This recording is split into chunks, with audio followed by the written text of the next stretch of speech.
एक बार जल्दी से कंफर्म कर दीजिए ऑडियो क्लियर है। ऑडियो क्लियर है, एक बार कमेंट सेक्शन में बता दीजिए, इसके बाद हम अपने सेशन को, इस क्लास को स्टार्ट कर देंगे। ठीक है जी, ऑडियो एकदम क्लियर है, परफेक्ट है। और शुरू करते हैं अपने इस सेशन को और अपने इस क्लास को।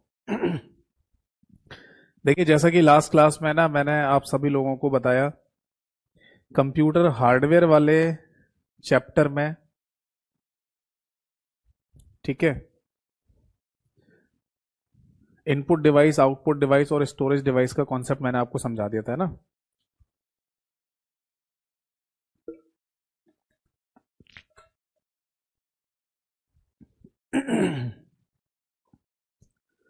चलिए, तो मैं एक बार फिर से बता दूं आप सभी लोगों को कि मैंने ना लास्ट क्लास में आपको कंप्यूटर हार्डवेयर वाले चैप्टर के बारे में बताया और उसमें इनपुट, आउटपुट और स्टोरेज डिवाइसेस का कॉन्सेप्ट आपको समझाया था, है ना।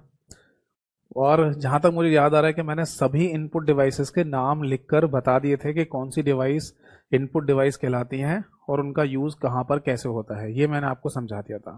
क्लियर है?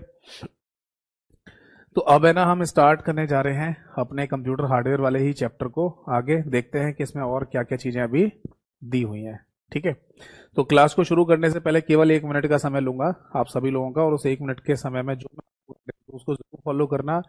पेपर इन्हीं से ही आएगा। 1 मिनट शुरू होता है। क्लास में जितनी मैं थ्योरी करा रहा हूँ आपको, ये मोर देन सफिशिएंट है। इससे ज्यादा थ्योरी मत पढ़िए कहीं से भी, एमसीक्यू प्रैक्टिस करिए। और तरीका ये सही होता है कि एमसीक्यू में भी पीवाईक्यू यानी प्रीवियस ईयर पेपर में आए हुए क्वेश्चंस को हमें पहले पढ़ना चाहिए। इसके लिए आपको क्या करना है, मेरे यूट्यूब चैनल पे जाना है, कंप्यूटर बाय यतेंद्र सर के नाम से। वहां पर 2 चीजें फॉलो करिए डेली। एक तो कम्युनिटी वाले सेक्शन को चेक करो कि मैंने वहां पर कितने नए क्वेश्चन डाले हैं, और एक प्लेलिस्ट वाले सेक्शन में एक प्लेलिस्ट है जो MCQ practice for all exam के नाम से है। उसमें मैंने जितनी भी क्लासेस ली हैं और ले रहा हूं उन सभी को देखना है। ये सब पीवाईक्यू है यानी प्रीवियस ईयर पेपर में आए हुए क्वेश्चंस। और अगर इन सभी की आप पीडीएफ फाइल चाहते हैं तो वो सब आपको मिल जाएंगे मेरे टेलीग्राम चैनल पर। टेलीग्राम चैनल का नाम भी सेम ही है, कंप्यूटर बाय यतेंद्र सर। अगर किसी को ये दोनों चैनल नहीं मिल रहे हो तो आप सीधे मुझे व्हाट्सएप या टेलीग्राम, जिस पर भी लिखना चाहें, अपने बैच का नाम लिखकर मैसेज कर देना। मेरे ऑफिशियल लिंक आपके पास आ जाएंगे। और ये दोनों मेरे एक ही नंबर से चलते हैं, 8448832987। 1 मिनट समाप्त हुआ। तो चलिए शुरू करते हैं आज के इस सेशन को और आज के इस क्लास को। सबसे पहले नमस्कार सभी को, सभी को नमस्कार। आज की डेट डाल देता हूं बेटा, 19 सितंबर 2024 यानी 19 सितंबर 2024 आज की तारीख है। और हमारा जो मुख्य टॉपिक या चैप्टर चल रहा है बेटा, इसका नाम है कंप्यूटर हार्डवेयर। ठीक है, देखो हमें यहां तक तो क्लियर हो ही गया है सब कुछ के कंप्यूटर हार्डवेयर में ना बेसिकली 3 कैटेगरी होती है, इनपुट डिवाइस, आउटपुट डिवाइस और स्टोरेज डिवाइसेस की। ठीक है, बट एक अलग से कैटेगरी और मैंने आपको बताई थी, that is input output both वाली। यानी कि कुछ डिवाइसेस ऐसी भी होती हैं जिसमें इनपुट का काम भी हो रहा है और आउटपुट का काम भी हो रहा है, तो इसलिए हम उनको इनपुट आउटपुट बोथ के नाम से बोल देते हैं। क्लियर है जी? समझ आ गया? अब आज के सेशन में, आज की इस क्लास में ना हम डिस्कस करने जा रहे हैं, दैट इज आज की क्लास में हम डिस्कस करने जा रहे हैं दैट इज आउटपुट डिवाइसेस। पहले मुझे एक बात बताइए कि मैं आपके बैच में यहीं तक पढ़ा रहा था ना, क्योंकि कोई गड़बड़ ना हो जाए बेटा, क्योंकि शाम को है ना एक बैच और चल रहा है, उसमें भी है ना मैं इसी तरीके के टॉपिक पढ़ा रहा हूँ यहीं पे आसपास, तो गड़बड़ ना हो जाए।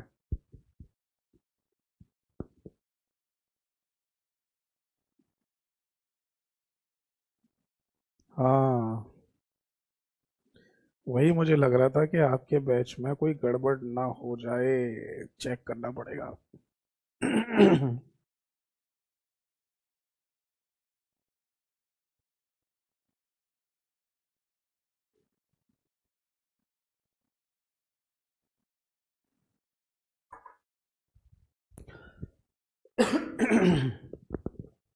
सॉरी, माफ कीजिएगा। एक्चुअली क्या है ना, मैं आपको बता दूं कि शाम को भी है ना एक बैच चल रहा है, मतलब 5 बजे के आसपास है वो, 5 बजे की टाइमिंग है उसकी।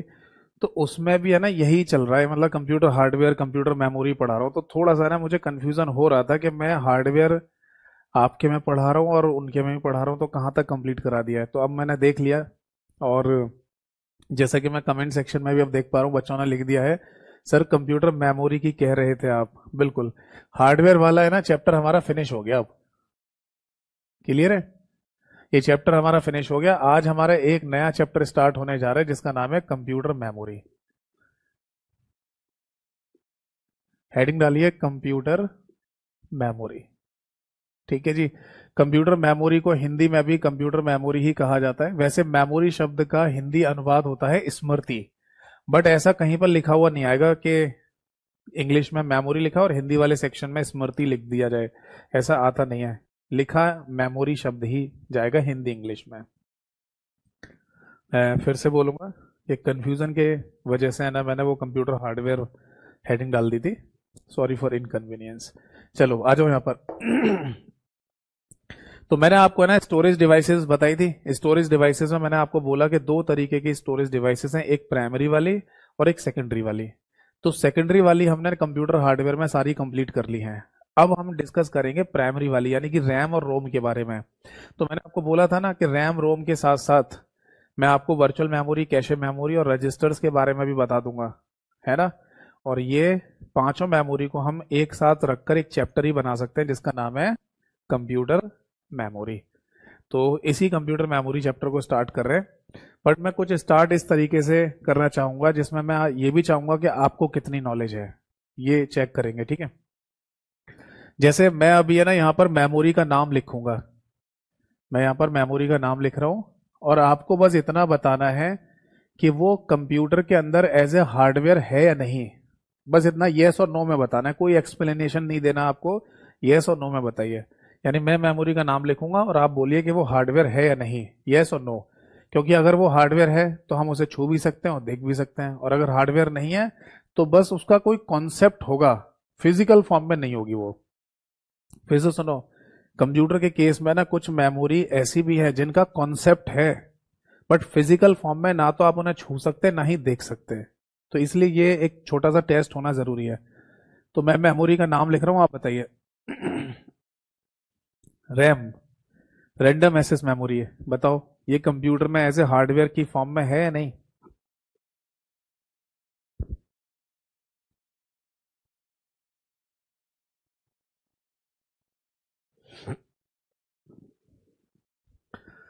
चलिए मैं बताता हूँ। देखिए सिंपल सा आंसर है यस, यानी कि कंप्यूटर के मदरबोर्ड पर आपको है ना रैंडम एक्सेस मेमोरी लगी हुई मिल जाएगी, और ये कुछ इस तरीके की शेप में होती है, यानी कि एक ग्रीन कलर की प्लेट जैसी आपको दिखाई देगी, और उसके ऊपर काले रंग की ब्लैक कलर की आईसी चिप लगी हुई दिखाई देती है इस तरीके से, और ये कहलाती है रैंडम एक्सेस मेमोरी यानी कि रैम।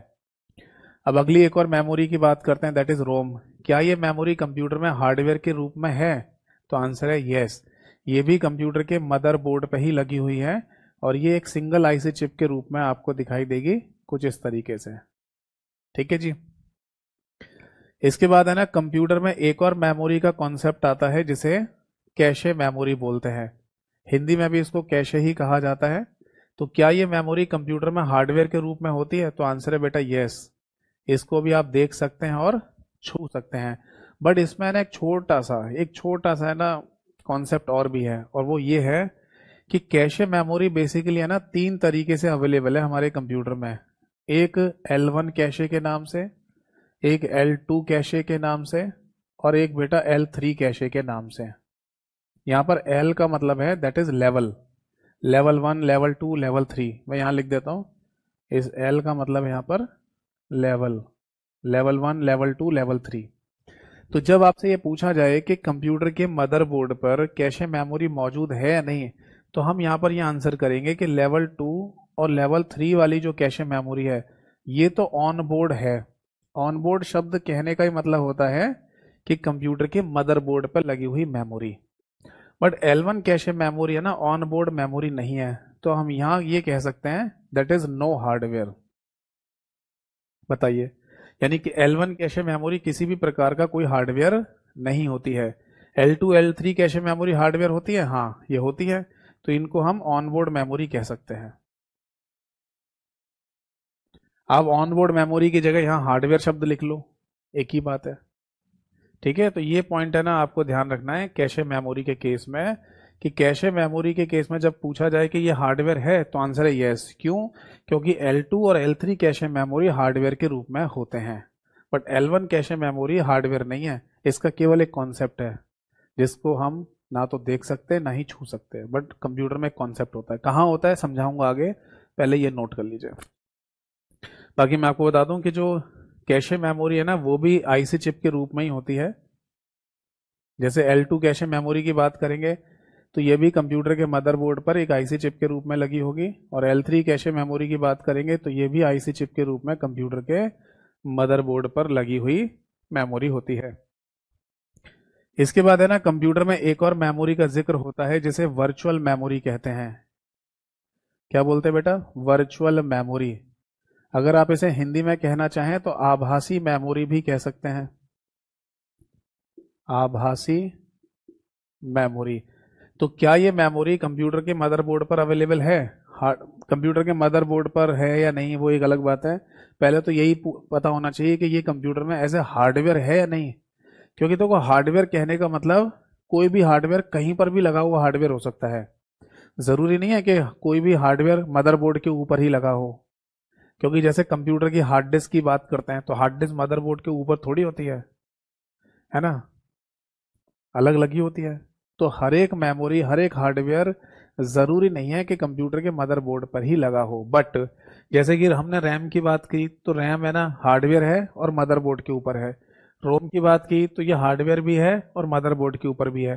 कैशे मेमोरी की बात करी तो ये हार्डवेयर भी है और मदरबोर्ड के ऊपर भी है, L2 और L3 वाला। ठीक है, इसलिए कई बार है ना, देखो आप चाहें तो यहां लिख सकते हो, अलग से कोई नोट डाल के लिख लीजिए। अगर आप लिखना चाहते हैं तो ऐसे लिख सकते हैं कि रैम यानी कि रैंडम एक्सेस मेमोरी, रोम यानी रीड ओनली मेमोरी, और कैशे मेमोरी। बट ये ध्यान रखना कि कैशे मेमोरी में केवल L2 L3 ये तीनों ही मेमोरी को आप ऑन बोर्ड मेमोरी के नाम से भी बोल सकते हो। ऑन बोर्ड मेमोरी कहने का मतलब होता है मदरबोर्ड पर लगी हुई मेमोरी। मदरबोर्ड पर लगी हुई मेमोरी। अभी कुछ समय पहले ये ना एक पेपर हुआ था स्टेट गवर्नमेंट एग्जाम, जहां पर ये क्वेश्चन पूछा गया और वहां यही पूछा गया था एग्जैक्टली कि बताओ इनमें से वो कौन सी मेमोरी है जो ऑन बोर्ड मेमोरी कहलाएगी या होती है। तो सही आंसर था उसमें कैशे मेमोरी लिखा था। तो ऑन बोर्ड शब्द का है ना, बहुत सारे बच्चे, बहुत सारे लोग है ना समझ नहीं पाए कि क्या कह रहा है। क्योंकि अगर मदरबोर्ड लिखा हुआ होता तो सीधे सीधे समझ जाते कि मदरबोर्ड पर लगी हुई मेमोरी है, बट ऑन बोर्ड शब्द लिख दिया तो इससे थोड़ा सा कंफ्यूजन के चक्कर में कुछ लोग समझ नहीं पाए कि ये क्या कहना चाह रहा है। ठीक है, तो ऑन बोर्ड कह दो, मदरबोर्ड कह दो, पीसीबी कह दो, तीनों का मतलब सेम ही होता है ना। अब क्वेश्चन पे यहां पर दोबारा आ जाइए वापस कि क्या वर्चुअल मेमोरी नाम की मेमोरी कोई हार्डवेयर के रूप में होती है? तो बेटा आंसर है नहीं, कोई हार्डवेयर नहीं होता ये। इसका भी केवल एक कॉन्सेप्ट है। कहां पर है बताऊंगा आगे। और लास्ट में एक और नाम लिखेंगे बेटा, दैट इज रजिस्टर। क्या रजिस्टर नाम की जो मेमोरी है वो कोई हार्डवेयर के रूप में होती है? तो आंसर है नो, ये भी नहीं होती है। इसका भी एक कॉन्सेप्ट है केवल, बट ना तो आप रजिस्टर्स को कभी छू सकते हो ना ही कभी देख सकते हैं। तो बताओ बेटा ये कॉन्सेप्ट समझ में आया? नहीं? नोट कर लीजिए, कोई डाउट है तो पूछिए। बाकी अगर नोट नहीं करना तो आपको पता ही है, मेरा टेलीग्राम चैनल जिसकी जानकारी मैं क्लास के शुरुआत में आपको दे रहा था, वहां पर कंप्यूटर मेमोरी नाम की कंप्लीट क्लास पीडीएफ आपको मिल जाएगी, जिसको डाउनलोड करके आप प्रिंट आउट निकलवा कर भी रिवीजन कर सकते हैं या मोबाइल और कंप्यूटर में भी पढ़ सकते हैं। ठीक है, बट ये ध्यान रखना कि उन पीडीएफ फाइल से रिवीजन करने से पहले कम से कम क्लास को एक बार जरूर देखिएगा, बिना छोड़ छोड़ के और बिना स्पीड बढ़ा के। ठीक है, तभी समझ में आएगा। तो ये बात समझ में आ गई या नहीं? एक बार जल्दी से कोई रिवीजन कर लो, फिर इसके बाद मैं सारी मेमोरी को डिटेल में पढ़ाना शुरू करूंगा। देखो रैम यानी रैंडम एक्सेस मेमोरी हार्डवेयर के रूप में है, मदरबोर्ड के ऊपर लगी हुई है, ऐसी दिखती है। रोम रीड ओनली मेमोरी हार्डवेयर के रूप में भी है, मदरबोर्ड पे भी लगी हुई है, ऐसी दिखती है। कैशे मेमोरी हार्डवेयर के रूप में है, केवल L2 L3 वाली, और ऐसी दिखती है, मदरबोर्ड के ऊपर लगी हुई है। केवल L1 कैशे मेमोरी हार्डवेयर नहीं होता। वर्चुअल मेमोरी हार्डवेयर होता ही नहीं है, और रजिस्टर भी, ये भी हार्डवेयर नहीं होता है। इज दैट क्लियर और नॉट? एक बच्चे ने लिखा है सर फोल्डर क्या होता है? बेटा फोल्डर है ना, ये तो एक सिंपल सा क्वेश्चन है। फोल्डर बेसिकली एक शेप या आकृति होती है एक प्लेस की जहां पर फाइलों को कलेक्ट करके रखा जाता है। या शेप या आकृति तो बाद में आप ऐड कर सकते हो, बस सिंपल सा ऐसे बोलिए कि फोल्डर है ना हमारे कंप्यूटर में फाइलों के कलेक्शन की जगह को कहा जाता है।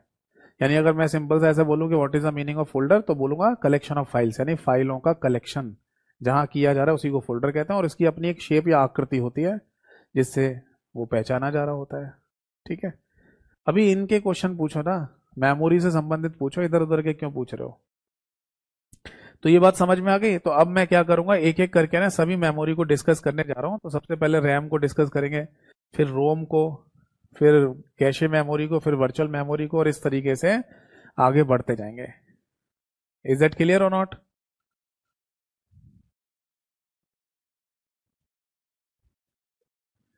चलिए अब आगे बढ़ते हैं और रैंडम एक्सेस मेमोरी यानी कि रैम के बारे में चर्चा करते हैं। ठीक है मेरे भाई, देखो रैंडम एक्सेस मेमोरी की अगर हम बात करें तो ये हमारे कंप्यूटर के मदरबोर्ड पर लगी हुई एक मेमोरी है और हम इसको ऑन बोर्ड मेमोरी के नाम से भी बोल देते हैं। ठीक है, बट क्या रैंडम एक्सेस मेमोरी यानी कि रैम के अपने कोई सिनोनिम्स भी होते हैं, यानी कि पर्यायवाची शब्द? देखो बेटा अभी जो टॉपिक चल रहा है उससे रिलेटेड डाउट पूछो, इधर उधर की बातें क्यों पूछ रहे हो, बेकार में टॉपिक डिस्टर्ब होगा। इस बैच में जो और 9,999 बच्चे पढ़ रहे हैं, है ना, जो इस क्लास को बाद में देखेंगे तो उनको अच्छा नहीं लगेगा ये चीज। अभी मत करिए इधर उधर के कमेंट, मतलब इधर उधर के क्वेश्चन क्यों पूछ रहे हो। क्लास के लास्ट में मैं आपको प्रॉपर समय देता तो वहां पूछा करो। ठीक है, चलो आगे देखो। तो रैंडम एक्सेस मेमोरी यानी कि रैम की हम बात कर रहे हैं, तो एक क्वेश्चन ये आता है कि रैंडम एक्सेस मेमोरी के कोई सिनोनिम्स भी होते हैं? हाँ, देखो सबसे पहला पॉइंट तो आएगा कि रैंडम एक्सेस मेमोरी को प्राइमरी यानी कि प्राथमिक मेमोरी के नाम से भी बोला जाता है। आपको याद होगा जब मैंने कंप्यूटर में स्टोरेज डिवाइसेस का एक डायग्राम बना के दिखाया था, तब बोला भी था कि कंप्यूटर में प्राइमरी और सेकेंडरी मेमोरी या सेकेंडरी प्राइमरी सेकेंडरी स्टोरेज भी बोल सकते हैं आप, ये होते हैं। ठीक है, तो प्राइमरी में रैम और रोम दोनों आते हैं, ये ध्यान रखना। प्राइमरी का मीनिंग भी बताया था मैंने आपको, रिवाइज कर लीजिए कि ये वो मेमोरीज हैं जिनकी आवश्यकता हमें कंप्यूटर के स्टार्ट होते टाइम ही पड़ेगी। अगर हम कंप्यूटर को स्टार्ट कर रहे हैं और उस टाइम पर ये मेमोरी नहीं हुई तो कंप्यूटर स्टार्ट भी नहीं होगा। ठीक है, तो इसलिए हम इसको प्राइमरी मेमोरी कहते हैं। एक पॉइंट और लिख लीजिए, हमारे कंप्यूटर की इंटरनल मेमोरी भी रैम को ही कहा जाता है, यानी कि आंतरिक मेमोरी। वैसे एक पॉइंट मैंने आपको बताया था कि अगर कंप्यूटर में इंटरनल और एक्सटर्नल मेमोरीज की बात की जाए तो मेमोरी को इंटरनल और एक्सटर्नल के फॉर्म में भी डिवाइड करते हैं। जैसे कंप्यूटर के अंदर है ना, रैम और रोम पहले से ही लगे होते हैं, बट बाकी जितनी भी मेमोरीज हैं जैसे कि pen drive, memory card, CD, DVD, ये सब आपको बाहर से लगाने पड़ते हैं, है नहीं? तो रैम और रोम को आप कंप्यूटर में अंदर होने की वजह से इंटरनल मेमोरी भी कह सकते हैं। बट ये ध्यान रखना, मोस्ट ऑफ द केसेस में, ज्यादातर केसेस में रैम के लिए ही इंटरनल मेमोरी शब्द इस्तेमाल में लाया जाता है। तो मैं यहां पर डबल स्टार बना देता हूं ताकि आपको ये पॉइंट याद रहे कि इंटरनल मेमोरी केवल रैम के लिए ही जनरली इस्तेमाल में लाया जाता है। ऐसा क्यों? क्योंकि देखो सीधी सी बात है, अगर आप कंप्यूटर ऑन कर रहे हैं तो और कोई चीज हो ना हो, सबसे पहले कंप्यूटर के अंदर रैम का होना जरूरी है। देखो कंप्यूटर को आप ऐसे समझिए कि ये आपका अगर कंप्यूटर है तो इस कंप्यूटर में सबसे पहली चीज होनी चाहिए सीपीयू यानी कि सेंट्रल प्रोसेसिंग यूनिट, क्योंकि अगर कंप्यूटर का दिमाग ही नहीं होगा तो कंप्यूटर चलेगा कैसे? तो कंप्यूटर के नाम पर सबसे पहले आपके पास सीपीयू होना चाहिए, सीपीयू का जिक्र होना चाहिए, है ना? और सीपीयू के जस्ट बाद अगर किसी मेमोरी का जिक्र है तो वह है बेटा रैम का, यानी कि रैंडम एक्सेस मेमोरी का, क्योंकि रैंडम एक्सेस मेमोरी ही केवल सीपीयू को डाटा प्रोवाइड कराती है।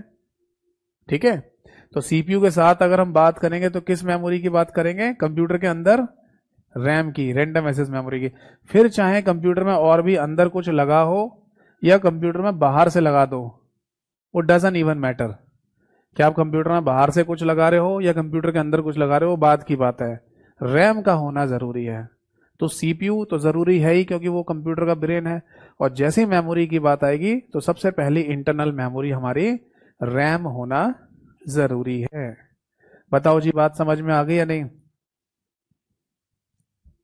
ठीक है, तो इसलिए ध्यान रखना है कि इंटरनल मेमोरी रैम को कहा जाता है। इसके बाद रैम को वॉलेटाइल मेमोरी के नाम से भी बोला जाता है। वॉलेटाइल मेमोरी कहने का मतलब होता है दैट इज अस्थाई मेमोरी। क्यों बोलते हैं ऐसा? इसको इसलिए बोला जाता है क्योंकि अगर आप इलेक्ट्रिसिटी पावर सप्लाई बंद कर दें रैंडम एक्सेस मेमोरी की, रैम की, तो ये अपना डाटा लॉस कर देगी। या सिंपल भाषा में ऐसे भी कह सकते हैं कि आप कंप्यूटर को पावर सप्लाई देना बंद कर दो तो रैम अपना डाटा लॉस कर देगी। कंप्यूटर को शट डाउन कर दो तो रैम के अंदर से डाटा खत्म हो जाएगा, इसलिए इसको वॉलेटाइल मेमोरी कहा जाता है। बाकी रैम को है ना एक और नाम दिया जाता है दैट इज RWM। क्या मीनिंग है? इसे रीड राइट मेमोरी के नाम से भी बोला जाता है। अब इस बात को ऐसे समझो, रीड राइट मेमोरी रैम को ना इस वजह से कहा जा रहा है क्योंकि रैंडम एक्सेस मेमोरी के अंदर हर समय पर तो डेटा राइट होता रहता है। जब तक रैंडम एक्सेस मेमोरी चल रही है या ऑन है या कंप्यूटर ऑन है, ऐसे बोल दीजिए, तब तक है ना रैंडम एक्सेस मेमोरी के अंदर डाटा आता भी रहता है और जाता भी रहता है हर समय। जब तक कंप्यूटर ऑन है read write read write read write read write चलता ही रहेगा, इसलिए इसको रीड राइट मेमोरी के नाम से भी बोला जाता है। नोट कर लीजिए, कोई डाउट है तो पूछिए। आई होप सो कि ये सिनोनिम्स आपको पता चल गए कि रैंडम एक्सेस मेमोरी को और भी कई सारे नामों से जाना जाता है। ठीक है भाई, रब कर दो। अब आगे देखो, रैंडम एक्सेस मेमोरी के बारे में हमने पता किया तो पता चला कि इसके अंदर बेसिकली दो टाइप होते हैं। ठीक है, मुख्यतः दो टाइप है ना हमें यहां पर देखने को मिलते हैं, और वो है डी रैम और एस रैम के नाम से, जिसको डायनेमिक रैंडम एक्सेस मेमोरी और स्टैटिक रैंडम एक्सेस मेमोरी के नाम से जाना जाता है। अब देखो, डायनेमिक रैंडम एक्सेस मेमोरी ही हमारे नॉर्मल कंप्यूटर में लगी होती है और स्पेशल कंप्यूटर सिस्टम में स्टैटिक रैंडम एक्सेस मेमोरी लगा के दी जाती है। तो अब है ना हम एक एक करके इन दोनों मेमोरी का कॉन्सेप्ट समझ लेते हैं। वैसे इस मेमोरी के बारे में थोड़ा बहुत जानकारी मैंने आपको पहले भी दी थी। कहां पर? कंप्यूटर आर्किटेक्चर यानी कि कंप्यूटर की संरचना वाले चैप्टर में। याद है आपको? जब मदरबोर्ड के ऊपर रैम में बता रहा था, आपको पढ़ा रहा था, तब मैंने उस समय आपको इसकी जानकारी दी थी। तो अब बेसिकली डी रैम के बारे में सही से समझते हैं। देखो, सबसे पहला पॉइंट तो ये आता है कि डी रैम को रिफ्रेशिंग मेमोरी के नाम से बोला जाता है। यानी अगर आपके पेपर में ऐसा क्वेश्चन आए कि रिफ्रेशिंग किससे संबंधित है, रिफ्रेशिंग मेमोरी किसे कहा जाता है, तो इसका सिंपल सा आंसर होगा D RAM, dynamic random access memory. But अगर मान लो डी रैम और एस रैम जैसा कॉन्सेप्ट नहीं पूछ रहे होंगे तो फिर रैम भी आप आंसर टिक कर सकते हैं, क्योंकि डी रैम रैम ही तो होती है भाई। अगर ये कहा जाए कि रिफ्रेशिंग कंप्यूटर में किससे संबंधित है और ऑप्शन में ना केवल रैम लिखा हुआ है, डी है ही नहीं, तो ये भी ठीक है। बट वहां पर एस रैम की बात नहीं चलनी चाहिए, क्योंकि हम रैम के कैटेगराइजेशन की बात ही नहीं कर रहे अभी केवल रैम की बात कर रहे हैं। तो हाँ, रिफ्रेशिंग रैम से ही संबंधित होती है, ये ध्यान रखना। बट अगर रैम में भी हमें पता चला दो रैम है, डी रैम और एस रैम, तब कोई पूछे आपसे कि डी रैम और एस रैम में रिफ्रेशिंग मेमोरी कौन सी है, तब आंसर होगा डी रैम। ठीक है, अब यहां पर ये बात समझते हैं। एक क्वेश्चन तो चलो समझ में आ गया हमको कि कंप्यूटर में जो रिफ्रेशिंग की जाती है वो डी रैम या वो रैम से संबंधित होती है, और रैम में भी डी रैम से। आप बोलेंगे सर क्या आप वही रिफ्रेशिंग की बात कर रहे हैं जो हम कंप्यूटर में बार बार माउस से राइट क्लिक करके रिफ्रेश कर लेते हैं या कीबोर्ड से फंक्शन की F5 दबाकर रिफ्रेश करते हैं? जी हाँ, मैं उसी की बात कर रहा हूं। आपने नोटिस किया होगा कि आप क्या करते हैं, कंप्यूटर पर काम करते समय माउस से राइट क्लिक करके बार बार रिफ्रेश करते रहते हैं कंप्यूटर में, या फिर कई बार है ना आप फंक्शन की F5 को दबाकर भी कंप्यूटर को रिफ्रेश करते रहते हैं, है ना? तो क्वेश्चन इज दैट कि जो आप कंप्यूटर को रिफ्रेश कर रहे हैं तो ये बेसिकली हो क्या रहा है रिफ्रेश? तो ज्यादातर लोग यही बोलते हैं कि सर कंप्यूटर रिफ्रेश हो रहा है। तो इसका सही आंसर है कंप्यूटर रिफ्रेश नहीं हो रहा, कंप्यूटर के अंदर लगी हुई रैम रिफ्रेश हो रही है। आप रैम को रिफ्रेश कर रहे हैं। अब आप बोलेंगे सर रिफ्रेश का क्या मीनिंग है, समझाऊंगा अभी, पहले कुछ एक दो मुद्दे की बात और समझिए। एक पॉइंट ये आता है कि सर हमें रिफ्रेश कब करना चाहिए अपने कंप्यूटर को। तो इसका सिंपल सा आंसर है कि जब आपके कंप्यूटर में कोई प्रॉब्लम आए, आप ये देख रहे हैं कि कुछ कंप्यूटर में दिक्कत आ रही है, तब उस समय पे आप रिफ्रेश कीजिए, उसका लॉजिक होता है। बट बिना किसी प्रॉब्लम के आप अगर रिफ्रेश कर रहे हैं तो उसका कोई भी लॉजिक नहीं है, कोई मतलब नहीं होता उसका।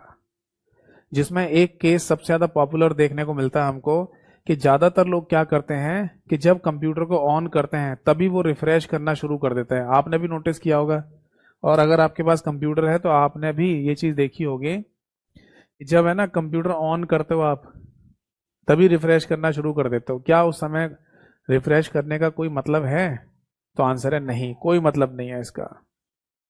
आप बोलेंगे सर क्यों, हमने तो बहुत सारे लोगों को देखा है। तो बहुत सारे लोग है ना जो काम कर रहे हैं तो उससे पूछते तो कि भैया ये क्यों कर रहे हो, इससे क्या होता है। तो आप बोले सर हमने तो पूछा था, एक भैया कर रहे थे, उनसे पूछा था कि रिफ्रेश है ना करना चाहिए या नहीं। तो उन्होंने तो बोला था कि रिफ्रेश करते रहो, कंप्यूटर बढ़िया चलता रहेगा। तो ये तो कोई कॉमन सा आंसर हो गया, कोई स्पेसिफिक आंसर तो हुआ नहीं। मैं तो ये बोलूं अगर आपको कि आप इस सीधे इसी पाथ को फॉलो करते हुए चलते रहो, सब कुछ ठीक होगा। तो इस बात की गारंटी थोड़ी है कि सब कुछ एकदम से ठीक होगा ही होगा, कुछ और भी हो सकता है। ठीक है, तो ये तो एक कहावत है, एक कहानी है, एक बात है कि आप करते रहो सब कुछ ठीक होगा। आप कोई लॉजिक बताओ कि कंप्यूटर में ना हम अगर रिफ्रेश कर रहे हैं तो उससे ये चीज ठीक होती है। तो चलो समझ में आ रहा है। तो इसके पीछे देखो दो ही कारण हो सकते हैं, या तो उन्हें पता नहीं है कि कंप्यूटर में रिफ्रेश करने से एग्जैक्टली होता क्या है, बस उन्होंने किसी को देख रखा और वो भी किए जा रहे हैं, किए जा रहे हैं, किए जा रहे हैं। ठीक है, या फिर है ना ऐसे समझ लो कि मतलब उनको है ही नहीं नॉलेज इसके बारे में, बस उन्होंने भी किसी को देख लिया होगा, है ना, और वो भी उनसे पूछना भूल गए कि एक्चुअल में कंप्यूटर में अगर रिफ्रेश कर रहे हैं हम तो वो किससे संबंधित है।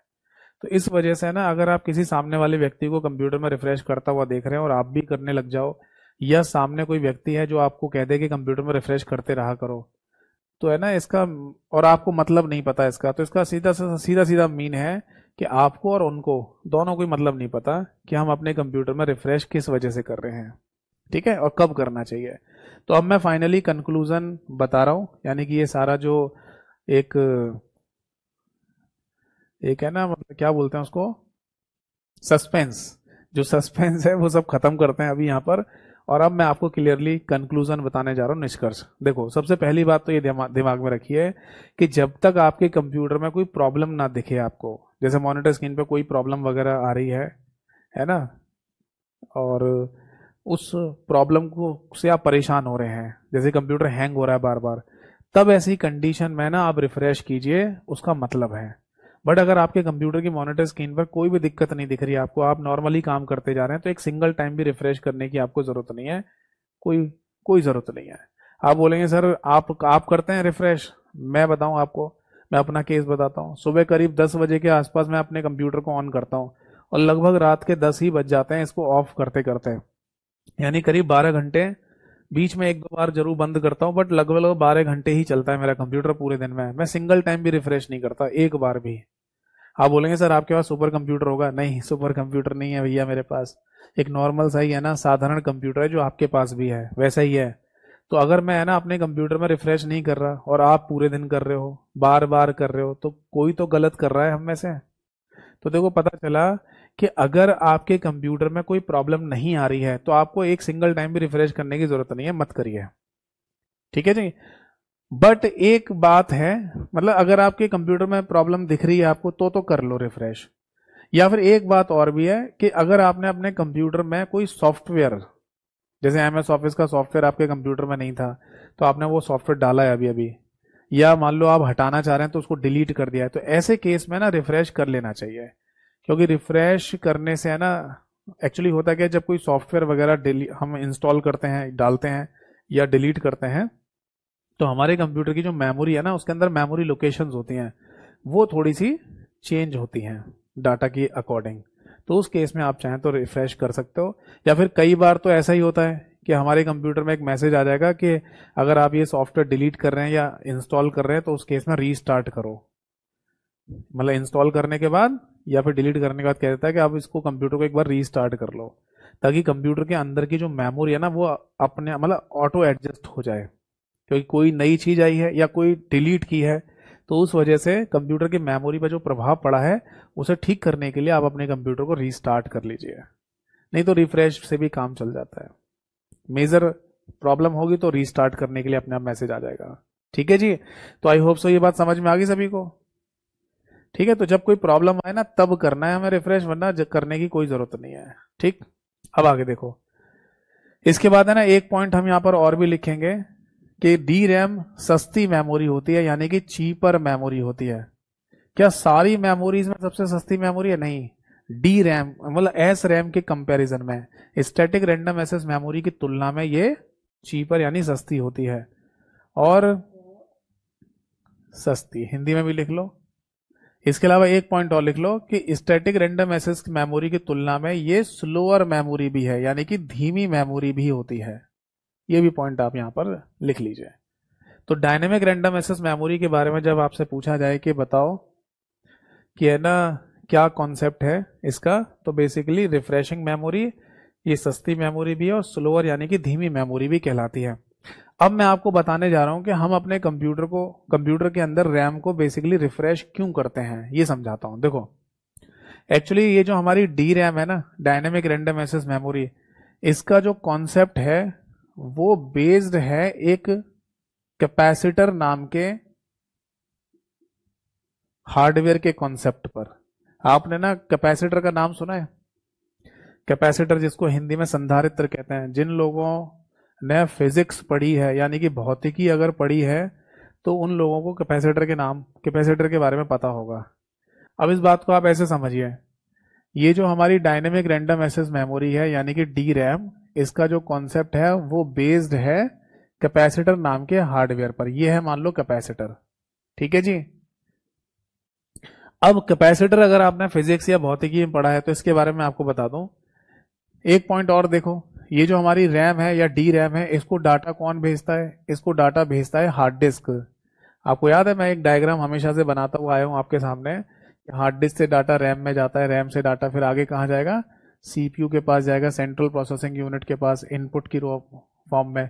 फिर सीपीयू प्रोसेसिंग करेगा और एक आउटपुट जनरेट करेगा जो आपको मॉनिटर स्क्रीन पर दिखाई देता है। ऐसे होता है ना।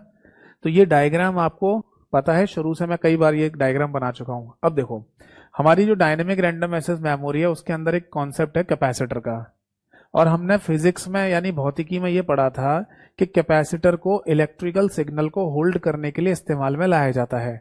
यानी कि हार्ड डिस्क से जो सिग्नल आ रहे होते हैं रैम में, वो यहां पर किस में स्टोर हो रहे होते हैं? कैपेसिटर में स्टोर हो रहे हैं, ये मान लीजिए।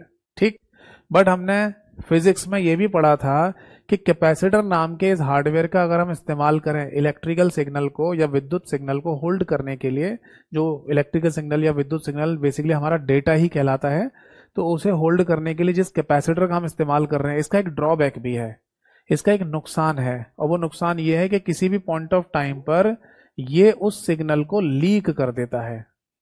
क्या कर देता है? लीक कर जाता है। इस बात को आप ऐसे समझ लीजिए कि आपके पास है ना एक ग्लास है। आज पहले तो है ना, मैं किसी स्टील वगैरह के या और वैसे मेटल के ग्लास की बात नहीं कर रहा, नॉर्मली जैसे प्लास्टिक का ग्लास मान लो, आपके पास कोई प्लास्टिक का ग्लास है, तो प्लास्टिक के ग्लास में तो अगर आपने कोई पानी वगैरह कर दिया तो उसमें अगर आप नीचे से छेद वगैरह करोगे तब जाके पानी लीक होना शुरू हो करेगा, है ना। वरना आप इस प्लास्टिक के ग्लास की जगह एक एग्जाम्पल और सेट कीजिए, कागज का गिलास। आजकल देखा आपने चाय वगैरह पीने के लिए दुकानों पर या जूस वगैरह के लिए, है ना, आजकल कागज के गिलास दिए जा रहे हैं। पर जब कागज के गिलास में ना कोई जूस या चाय वगैरह कर देते हैं तो कुछ देर तक तो है ना वो ठीक रहता है, यानी कि उसमें भरा रहेगा। पर अगर उसे लंबे समय तक उसमें चाय या जूस वगैरह रखा जाए, कागज यानी पेपर जो ग्लास होता है, तो धीरे धीरे फिर लीकेज वगैरह होना शुरू हो जाएगा या गलना शुरू हो जाता है। होता है नहीं? तो कुछ इसी तरीके से आप समझ लीजिए कि कैपेसिटर नाम के जिस कॉन्सेप्ट का हम इस्तेमाल डायनेमिक रैंडम एक्सेस मेमोरी में डाटा स्टोर करने के लिए कर रहे हैं, इसमें किसी भी पॉइंट ऑफ टाइम पर लीकेज शुरू हो जाता है। यानी कि जो डाटा कह दो या सिग्नल कह दो इसमें होल्ड कराया गया है वो लीक कर जाता है। और अगर मान लो इस कैपेसिटर से सिग्नल या डाटा लीक कर गया तो क्या प्रॉपर तरीके से इनपुट जाएगा? नहीं। क्या प्रॉपर तरीके से प्रोसेसिंग होगी? नहीं। क्या प्रॉपर तरीके से आउटपुट जनरेट होगा? नहीं। इसीलिए आपको मॉनिटर स्क्रीन पर प्रॉब्लम्स दिखाई देने लगती हैं। अब ये प्रॉब्लम क्या है? प्रॉब्लम जनरली है जब आप मॉनिटर स्क्रीन पर हैंग होते हुए देखते हैं चीज़ों को। जैसे कोई एप्लीकेशन आप बंद कर रहे हैं, पहले तो जल्दी से बंद हो रही थी, अब बंद नहीं हो रही। या मान लो कोई एप्लीकेशन आप ओपन कर रहे हैं, पहले जल्दी ओपन हो रही थी, अब ओपन नहीं हो रही जल्दी से। या आप कंप्यूटर में देख रहे हैं कि स्क्रीन पर सब कुछ हैंग हो गया है, आप इधर उधर क्लिक कर रहे हो, क्लिक ही नहीं हो रहा। और ये कुछ सेकंड्स का होता है, बस कुछ सेकंड्स का, फिर उसका ठीक हो जाता है। या फिर अगर इसी बीच में आप रिफ्रेश कर लेते हैं तो भी ठीक हो जाता है कंप्यूटर। तो अब हमने यहाँ पर रिफ्रेश जो किया उससे ठीक कैसे हुआ पता है? हम अपने कंप्यूटर में जो रिफ्रेश करते हैं दो तरीके से, या तो माउस से राइट क्लिक करके या फिर फंक्शन की F5 दबाकर। तो उस केस में होता क्या है कि जो सिग्नल या डाटा लीक हो गया है उसे वापस फिर से है ना इसके अंदर भर दिया जाता है। यानी कि हम हार्ड डिस्क से उस सिग्नल को वापस बुलाएंगे और इसके अंदर भर देंगे। अगर इसके अंदर प्रॉपर वो सिग्नल या डाटा आ गया तो ठीक है, फिर से इनपुट जाना शुरू हो जाएगा, आउट प्रोसेसिंग होना शुरू हो जाएगी, आउटपुट जनरेट होना शुरू हो जाएगा, और जो मॉनिटर स्क्रीन पर आपको प्रॉब्लम्स दिखने लग रही थी वो यहां से हट जाती है। अब समझ में आ गई बात? तो basically dynamic random access memory का जो कैपेसिटर है ना, इसका जो कॉन्सेप्ट है कैपेसिटर पर आधारित डाटा को या सिग्नल को होल्ड करने के लिए, उसी में दिक्कत है। और उसी दिक्कत के ओवरकम के लिए, यानी कि नुकसान की भरपाई के लिए, हमने ये रिफ्रेश नाम का ऑप्शन आपको दे दिया है। अब इस चीज का है ना कुछ लोग गलत यूज कर रहे हैं, यानी कि अगर आपके कंप्यूटर में कोई प्रॉब्लम आ ही नहीं रही, मॉनिटर स्क्रीन पर सब कुछ ठीक चल रहा है, तो एक सिंगल टाइम भी आपको रिफ्रेश करने की जरूरत नहीं है। जैसे मैं आपकी बैच में क्लास लेता हूँ, ये क्लास लगभग लगभग 1.25 से 1.5 घंटे की क्लास होती है। क्या आपने देखा है कि इस क्लास के बीच में मैं अपने कंप्यूटर को रिफ्रेश करता हूँ? मतलब 1-1.5 घंटे से लगातार कंप्यूटर चल रहा है, मैं तो बीच में एक बार भी नहीं कर रहा। और अगर आप 1-1.5 घंटे के लिए कंप्यूटर इस्तेमाल करो ना, पूरे दिन में 1-1.5 घंटे, उसमें भी 10 बार रिफ्रेश कर लेते होगे। तो क्या रिफ्रेश की जरूरत पड़ रही है अभी? नहीं। क्योंकि अगर ऐसी जरूरत होती है हमें बीच बीच में बार बार रिफ्रेश करने की, तो 1.5 घंटे की क्लास या 1.25 घंटे की क्लास में मेरे को भी बीच बीच में कंप्यूटर को रिफ्रेश करना पड़ता, क्योंकि ये क्लास तो कंप्यूटर से ही चल रही है नहीं? यस। तो इसका मतलब हमें अननेसेसरी रिफ्रेशिंग करने की कोई जरूरत नहीं है, उससे कोई फायदा नहीं मिलता। आप बोलेंगे सर कोई चीज खराब हो सकती है, नहीं खराब भी नहीं होगी, अनावश्यक चीज है, यानी कि जो चीज करनी नहीं है फिर भी करे जा रहे हो, ये वाली बात हो जाएगी। अच्छा, एक बात और बता दूं आपको कि अगर आपके मॉनिटर स्क्रीन पर कभी कोई प्रॉब्लम दिखाई दे तो जरूरी नहीं है कि आप मैनुअली रिफ्रेशिंग भी करो, यानी कि माउस से राइट क्लिक करके या फंक्शन की F5 दबाकर रिफ्रेश करो। आप अपने दोनों हाथों को ऐसे रख के बैठ जाइए और देखना कुछ सेकंड में अपने आप वो प्रॉब्लम ठीक हो जाती है मॉनिटर स्क्रीन से। कैसे? कंप्यूटर इंजीनियर्स ने पता है यहां पर भी एक कॉन्सेप्ट लगा रखा है हार्ड डिस्क और रैम के बीच में, जिसे कहते हैं पीरियोडिकली रिफ्रेशिंग। पीरियोडिकली रिफ्रेशिंग, इसको हिंदी में कहा जाएगा एक समय अंतराल के बाद खुद रिफ्रेश होना। एक समय अंतराल के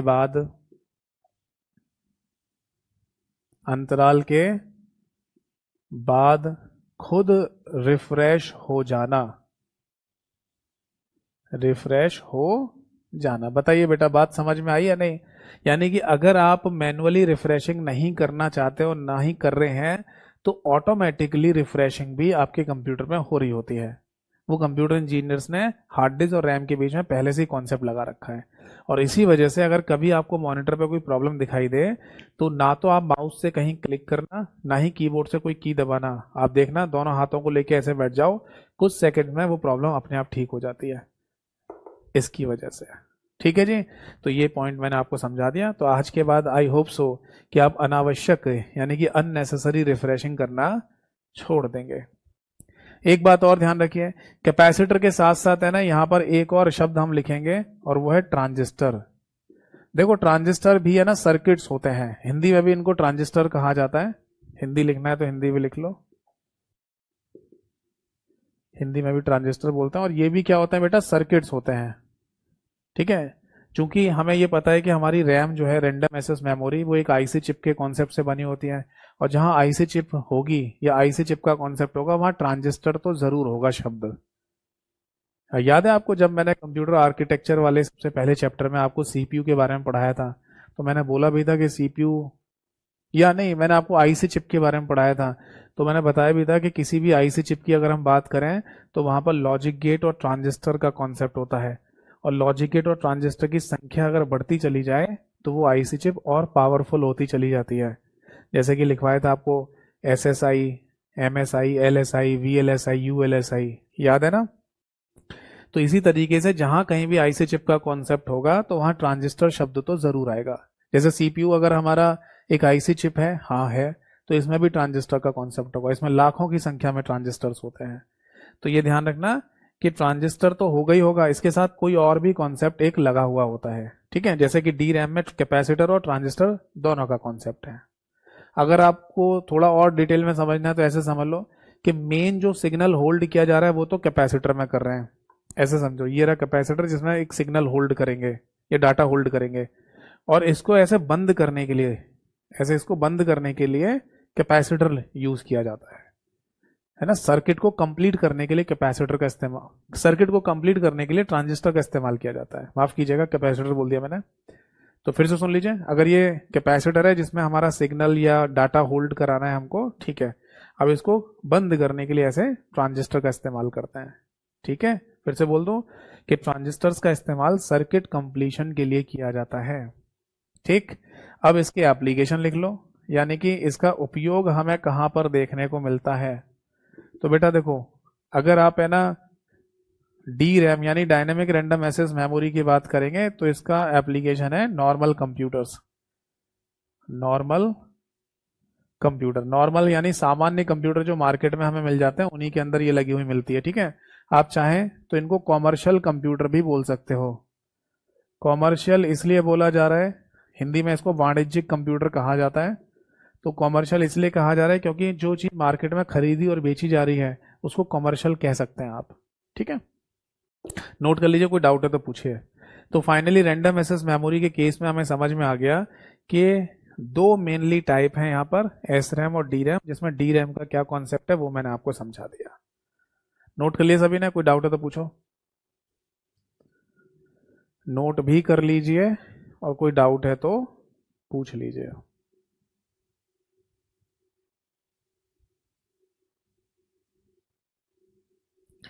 चलिए, अब मैं आपको ना एस रैम यानी कि स्टैटिक रैंडम एक्सेस मेमोरी के बारे में समझाता हूं। इसको समझिए, इसको यहां से हटा देते हैं, इस डायग्राम को, इसकी जरूरत नहीं है अब देखो, कुछ कंप्यूटर्स में क्या होता है, एक नया डायग्राम बनाते हैं। पहले हेडिंग डाल लो, हेडिंग डालिए एस रैम यानी स्टैटिक रैंडम एक्सेस मेमोरी। ठीक है, एस को यहां पर क्या बोलते हैं, स्टैटिक रैंडम एक्सेस मेमोरी कहा जाता है। अब कुछ कंप्यूटर्स ऐसे होते हैं बेटा जिसमें जैसे हार्ड डिस्क लगी हुई है। अब हार्ड डिस्क के बाद जो डाटा भेजा जाएगा ना, वो भेजा जाता है स्टैटिक रैंडम एक्सेस मेमोरी में, यानी कि एस रैम में। और स्टैटिक रैंडम एक्सेस मेमोरी से फिर वही सेम कॉन्सेप्ट होगा, यानी सीपीयू के पास डाटा जाएगा इनपुट की फॉर्म में, सीपीयू के द्वारा प्रोसेसिंग होगी और एक आउटपुट जनरेट होगा जो आपको मॉनिटर की स्क्रीन पर दिखाई देगा। ठीक है जी। अब क्या स्टैटिक रैंडम एक्सेस मेमोरी में इस तरीके की रिफ्रेशिंग की आवश्यकता नहीं पड़ती? तो आंसर है नहीं, इसमें किसी भी रिफ्रेशिंग की आवश्यकता नहीं पड़ती है। समझ में आ गई बात? ठीक है, तो इसमें कॉन्सेप्ट क्या है फिर? पहले आप ये लिख लो कि इस मेमोरी को नॉन रिफ्रेशिंग मेमोरी कहा जाता है। नॉन रिफ्रेशिंग मेमोरी यानी इसमें किसी भी प्रकार की कोई रिफ्रेशिंग नहीं करनी पड़ती, ना ही मैनुअली और ना ही पीरियोडिकली या ऑटोमेटिकली।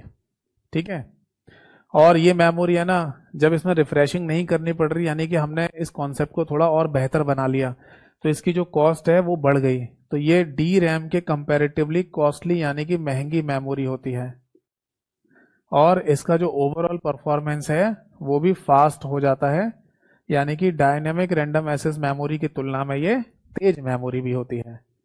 अब कॉन्सेप्ट क्या है यहां पर वो लिख लीजिए। देखो, हमने ना एक विशेष प्रकार के सर्किट्स बनाए जिनमें है ना अगर हम इलेक्ट्रिकल सिग्नल दे दें तो वो अपने आप से लीक नहीं होगा या वो लॉस्ट नहीं होगा, कब तक? जब तक कंप्यूटर को शट डाउन नहीं कर रहे। तो उन विशेष प्रकार के सर्किट्स को, परिपथों को नाम दिया जाता है बेटा फ्लिप फ्लॉप्स। क्या बोलते हैं? Flip flops. ये शब्द भी कोई मतलब नया शब्द नहीं है, इसके बारे में भी ऑलरेडी हम कंप्यूटर आर्किटेक्चर यानी कि कंप्यूटर की संरचना वाले चैप्टर में फ्लिप फ्लॉप को पढ़ चुके हैं। याद है आपको, जब मैं सीपीयू के तीसरे पार्ट को समझा रहा था, मेमोरी यूनिट, वहां पर फ्लिप फ्लॉप बताए थे। तो वही फ्लिप फ्लॉप सर्किट का इस्तेमाल जो सीपीयू में हो रहा है। ठीक है, रजिस्टर्स वगैरह बनाने के लिए। तो उन्हीं सर्किट्स का, उन्हीं फ्लिप फ्लॉप का इस्तेमाल स्टैटिक रैंडम एक्सेस मेमोरी में किया गया है डाटा को या सिग्नल को स्टोर करने के लिए। और लास्ट में सिग्नल को कंप्लीट करने के लिए क्या यूज करते हैं, ट्रांजिस्टर्स का इस्तेमाल किया जाता है। तो यहाँ पर हमें ये ध्यान रखना है कि static random access memory flip flop और ट्रांजिस्टर के कॉन्सेप्ट पर काम करती है। ठीक है, तो यहाँ पर किसी भी प्रकार का कोई लीकेज वगैरह होता है नहीं, कोई किसी प्रकार का लीकेज यहाँ पर नहीं है। ठीक है जी, इसीलिए इसको नॉन रिफ्रेशिंग मेमोरी कहा जाता है। अब इसका एप्लीकेशन क्या है, यानी कि इसका इस्तेमाल कहां पर होता है, कौन से कंप्यूटर्स में लगी हुई मिलती है। तो इसको लिख लीजिए, specialised computer system. Specialised computer system, Hindi में इसे कहा जाएगा विशेष कंप्यूटर प्रणाली। विशेष कंप्यूटर प्रणाली। अब देखो ये विशेष कंप्यूटर प्रणाली होगी कहां पर, ये इसका एग्जाम्पल हमें कहां देखने को मिलेगा। तो इसका एग्जाम्पल लिख लीजिए, that is ATC system. ATC system को फुल फॉर्म में कहा जाएगा बेटा air traffic controller system. Air traffic controller system. ये क्या होता है, ये बेसिकली हर एक एयरपोर्ट पर बना हुआ एक सिस्टम होता है और इस सिस्टम के थ्रू ही फाइनली सारी फ्लाइट्स का डेटा मेंटेन किया जा रहा होता है। जैसे है ना, किसी मतलब एयरपोर्ट पे आप चले जाओ, दिल्ली में चले जाओ, आईजीआई जो इंटरनेशनल एयरपोर्ट है वहां चले जाइए, तो वहां पर भी एक एटीसी बना हुआ है, एक टावर जैसा होता है। आपने मूवीज वगैरह में भी देखा होगा, तो एक टावर जैसा खड़ा हुआ दिखाई देगा आपको एयरपोर्ट पर, वहीं ऊपर की तरफ पूरा सिस्टम बनाया गया होता है बैठने का। वहां पर इंजीनियर्स बैठे होते हैं, वर्कर्स बैठे होते हैं, वहाँ सिस्टम कंप्यूटर सिस्टम भी होता है पूरा। तो उन्हीं कंप्यूटर सिस्टम के थ्रू है ना ये देखा जा रहा होता है, या ये डाटा मेंटेन कर रहे होते हैं कि कौन सी फ्लाइट उड़ के जा रही है, कौन सी फ्लाइट आ रही है, और कौन सी फ्लाइट हमारे एरिया जोन के ऊपर उड़ के जा रही है। ऐसा तो नहीं कोई पाकिस्तान की फ्लाइट हमारे एरिया जोन के ऊपर उड़ के जा रही हो, तो ये भी तो सब पता लगाना जरूरी है। तो बेसिकली एयरपोर्ट पर एक रडार सिस्टम काम करता है। ठीक है, उस रडार सिस्टम के थ्रू है ना डाटा कलेक्ट किया जाता है कंप्यूटर में, और कंप्यूटर में चेक करते रहते हैं कि हमारे फ्लाई जोन के एरिया में कोई दूसरी फ्लाइट ना आ जाए जिसके बारे में हमें जानकारी ही ना हो। बाकी तो जितनी एयरपोर्ट से फ्लाइट उड़ती हैं या आती हैं उनके बारे में तो जानकारी होती है। ठीक है, इवन अगर कोई पायलट है जो हवाई जहाज उड़ा रहा है, तो वो भी इस एटीसी सिस्टम में बैठे हुए, यहाँ पर बैठे हुए इंजीनियर्स वगैरह से बात करता रहता है फ्लाइट को उड़ाने के केस में या उतारने के केस में। तो हर तरीके से यहाँ पर कंप्यूटर्स का इस्तेमाल किया जा रहा होता है डाटा मेंटेन करने के लिए। अब सपोज दैट कि वहां रखे हुए कंप्यूटर्स है ना हैंग करने लग जाएं, वहां रखे हुए कंप्यूटर्स प्रॉब्लम क्रिएट कर रहे हैं, कोई चीज बंद रुक रुक के चल रही है, तो वहां तो बहुत बड़ा लॉस हो सकता है, बहुत बड़ा है ना हानि हो सकती है, पैसे की भी, लोगों की भी। तो ऐसी कंडीशन में वहां विशेष प्रकार के कंप्यूटर सिस्टम तैयार करके लगाए जाते हैं जो स्टैटिक रैंडम एक्सेस मेमोरी पर बेस्ड हैं। ठीक है जी, तो उनमें किसी भी प्रकार की कोई रिफ्रेशिंग की आवश्यकता नहीं पड़ती, यानी कि वहां बिना रुके सारे कंप्यूटर प्रॉपर तरीके से काम करते रहते हैं। ठीक है जी, बिना रुके का मतलब समझ रहे हो, मतलब प्रॉब्लम आ जाना उसकी बात कर रहा हूँ। जैसे नॉर्मल हमारे कंप्यूटर में तो प्रॉब्लम आ जाती है, कभी कभी हैंग वगैरह हो जाता है, तो ऐसा थोड़ी कि हमारे कंप्यूटर में लाखों करोड़ों का कोई काम चल रहा है वो रुक गया, अगर कंप्यूटर हैंग हो गया तो वो खराब हो जाएगा, डूब जाएगा लाखों करोड़ों का काम। ऐसा तो नहीं है। अगर हमारे कंप्यूटर में कोई हम काम कर रहे हैं और उस बीच में ये कंप्यूटर हैंग हो जाए या प्रॉब्लम क्रिएट करने लगे तो कोई दिक्कत नहीं, ठीक कर लेंगे, थोड़ी देर वेट कर लेंगे। बट कुछ ऐसी जगह भी तो होंगी जहां पर वेट करना, ठीक करना ये बीच में पॉसिबल नहीं है, वरना नुकसान हो सकता है। तो वहां पर स्टैटिक रैंडम एक्सेस मेमोरी हमें देखने को मिलती है। समझ में आ गई बात। एक छोटा सा पॉइंट और देख लीजिए लास्ट में, अगर हम बात करें बेटा रैम की संरचना की, रैम आर्किटेक्चर, ठीक है, रैम की संरचना, तो ये ध्यान रखना बेटा कि रैम है ना बेसिकली है तो एक हार्डवेयर जो कंप्यूटर के मदरबोर्ड पर लगा हुआ है, बट अंदर से ना बिल्कुल ऐसी होती है, या इसका स्ट्रक्चर अंदर से ऐसा है जैसे कि एक्सेल शीट होती है। आपने एमएस एक्सेल पे काम किया है कभी, तो देखा होगा कि एमएस एक्सेल के केस में ऐसी ही शीट बनी हुई आती है ना, तो इसी तरीके से रैम का अंदर से स्ट्रक्चर यानी कि संरचना होती है। तो ये जो डब्बे डब्बे आपको दिखाई दे रहे हैं एक्सेल के केस में ना, इसको सेल कहते हैं।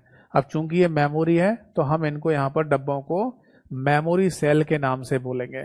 केवल सेल की जगह मेमोरी सेल कहेंगे। और ये ध्यान रखना कि हर एक मेमोरी सेल का अपना एक यूनिक एड्रेस भी होता है, यानी हर एक सेल का अपना एक यूनिक नंबर होता है या एड्रेस कह दीजिए, और उसी यूनिक नंबर या एड्रेस को पोर्ट नंबर के नाम से बोला जाता है। ठीक है, यहां लिख लो पोर्ट नंबर। ये मैं इसलिए बता रहा हूं बेटा आपको कि इसकी चर्चा है ना हम जब इंटरनेट नेटवर्किंग वाला चैप्टर पढ़ रहे होंगे वहां करेंगे, वहां ये नाम यूज होगा पोर्ट नंबर, ये सब क्या होता है। ठीक है, तो फिलहाल ये लिख लीजिए कि हमारी जो कंप्यूटर की रैम है यानी कि रैंडम एक्सेस मेमोरी, वो मेमोरी सेल्स के स्ट्रक्चर में डिवाइडेड है, यानी अंदर उसके मेमोरी सेल्स वगैरह बने हुए हैं और हर एक मेमोरी सेल का अपना यूनिक एड्रेस होता है, हर एक मेमोरी सेल का अपना यूनिक नंबर होता है जिसे पोर्ट नंबर के नाम से बोला जाता है। ठीक है भाई, नोट कर लीजिए, कोई डाउट है तो पूछिए।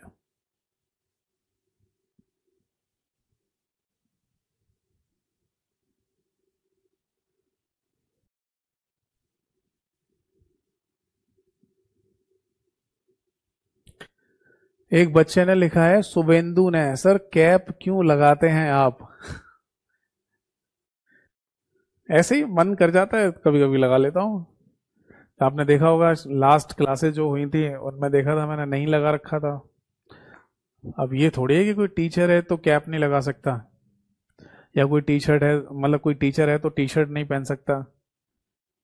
टीचर की जो इमेज है ना वो ऐसा दिमाग में माइंड मेकअप मत करिए कि टीचर है ना वो चंपू वाले बाल करके आएगा, ऐसे कंघे से काट कर, शर्ट पहनी होनी चाहिए, पैंट पहनी होनी चाहिए, तभी टीचर कहलाएगा। नहीं, ऐसा नहीं है। टीचर का मतलब है नॉलेज देने वाला व्यक्ति, और नॉलेज देने वाला व्यक्ति की जो वेशभूषा कह दीजिए या उसका जो है ना परिधान कह दीजिए हिंदी में, यानी कि उसकी ड्रेसअप है, उससे क्या फर्क पड़ रहा है। आप ये तो नहीं सोच रहे कि मतलब मैं कैप लगा लेता हूँ मतलब मेरे बाल वगैरह नहीं होंगे, बाल उड़ गए होंगे, तो ऐसा भी नहीं है, बाल वगैरह है मेरे। ठीक है, बट यही है कि बालों को है ना ज्यादा मेरे को सेट करने की आदत नहीं है, तो इस वजह से है ना मैं कैप लगा लेता हूँ कभी कभी। मेरे को है ना बहुत ज्यादा बोरिंग लगता है वो चीज कि जब है ना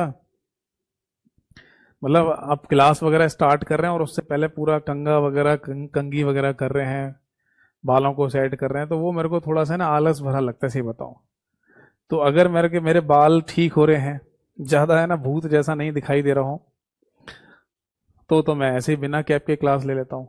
ठीक है, और अगर मेरे को लगता है कि ना बाल थोड़े से ज्यादा उखड़े उखड़े से हो रहे हैं, ऐसे कुछ गड़बड़ी से हो रहे हैं, तो ठीक है फिर जल्दबाजी में क्या कर लो, कैप लगा लो।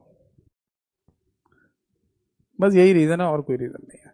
हाँ, एक छोटा सा रीजन और भी है। एक्चुअली क्या होता है बेटा कि हमारे है ना ये जो अभी हम जो क्लास लेते हैं स्टूडियो में, तो ऊपर की तरफ है ना लाइट बहुत होती है, क्योंकि इधर उधर सामने से लाइट नहीं ले सकते वरना बोर्ड पर रिफ्लेक्शन आएगा लाइट का, है ना, और फिर वो बोर्ड पर आपको सही दिखाई नहीं देगा।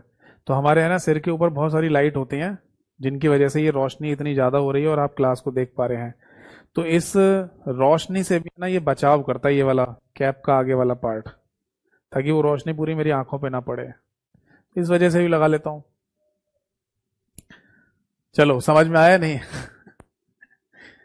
मतलब इधर उधर की बातें पूछना बंद नहीं करोगे आप।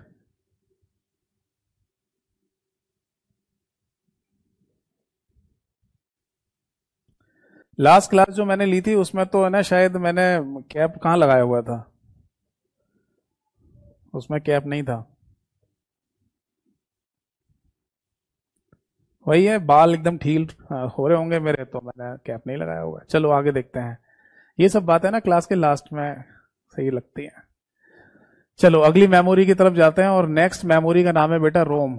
रोम का मतलब है यहाँ पर read only memory, read only memory. अब देखो जिस तरीके से रैंडम एक्सेस मेमोरी के कई सारे नाम थे, क्या उसी तरीके से रीड ओनली मेमोरी के भी कई सारे नाम होते हैं? हाँ, हो सकते हैं। जैसे रीड ओनली मेमोरी को एक नाम दिया जा सकता है, दैट इज प्राइमरी मेमोरी, जैसे कि रैम को हमने बोला था, सही है ना, क्योंकि रैम भी हमारी प्राथमिक मेमोरी है और रोम भी हमारी प्राथमिक मेमोरी है। यानी कि इस बात को हम ऐसे समझेंगे कि कंप्यूटर के ऑन होने के टाइम पर रैम के जस्ट बाद हमें रोम की भी आवश्यकता है। तो इन दोनों ही मेमोरी को प्राइमरी मेमोरी कहा जाता है। नेक्स्ट पॉइंट, रोम यानी रीड ओनली मेमोरी को नॉन वॉलेटाइल मेमोरी के नाम से बोला जाता है। ऐसा क्यों? क्योंकि इसके अंदर जो डेटा है वो अपनी मर्जी से इरेज या डिलीट नहीं हो सकता। कब? जब कंप्यूटर को शट डाउन किया जाता है या कंप्यूटर को पावर देना बंद करते हैं। समझ में आ रहा है? ऐसा नहीं होगा कि आपने कंप्यूटर को बंद कर दिया या पावर बंद कर दी और ये भी डाटा लॉस कर दे, ऐसा लॉस नहीं होगा। इसके अंदर जो डाटा है वो बना रहेगा कब तक? जब तक आप नहीं हटाएंगे। समझ में आ रहा है? तो हम इसको स्थायी मेमोरी के नाम से बोल देते हैं। ठीक है, मैंने डेफिनेशन भी लिखवाई थी नॉन वोलेटाइल मेमोरी की। Data remains intact when power gone, यानी कि बिजली चले जाने पर भी डाटा जैसा है वैसा ही अगर बना रहे तो उसको नॉन वोलेटाइल मेमोरी के नाम से बोला जाता है। ठीक है, और एक नाम और दिया जाता है रोम को, that is M Rome. M Rome भी बोलते हैं। इस एम का मतलब होता है बेटा massed, MASKED, massed read only memory. But ऐसा क्यों? मास शब्द इसमें क्यों इस्तेमाल में लाया जा रहा है? तो बेटा ये ध्यान रखिएगा आप कि जब रीड ओनली मेमोरी की मैन्युफैक्चरिंग की जा रही होती है, यानी कि रीड ओनली मेमोरी को जब बनाया जा रहा होता है, तभी है ना इसके अंदर एक प्रोग्राम डाल देते हैं बायोस के नाम से। ठीक है जी, बायोस के बारे में भी ऑलरेडी मैं आपको पहले बता चुका हूं, एक बार पहले भी बताया था। फुल फॉर्म भी लिख लीजिए इसकी। इसे बेसिक इनपुट आउटपुट सिस्टम के नाम से बोला जाता है। Basic input output system. और ये क्या है? ये एक प्रोग्राम होता है किसी ना किसी प्रोग्रामिंग भाषा में लिखा हुआ, यानी C++, जावा या पाइथन जैसी प्रोग्रामिंग भाषा में लिखा हुआ एक प्रोग्राम जिसे हम बायोस कह रहे हैं। ये डाल दिया जाता है रीड ओनली मेमोरी के बनाते समय, यानी जब रीड ओनली मेमोरी को बनाया जा रहा होगा तभी डाल देंगे इसके अंदर।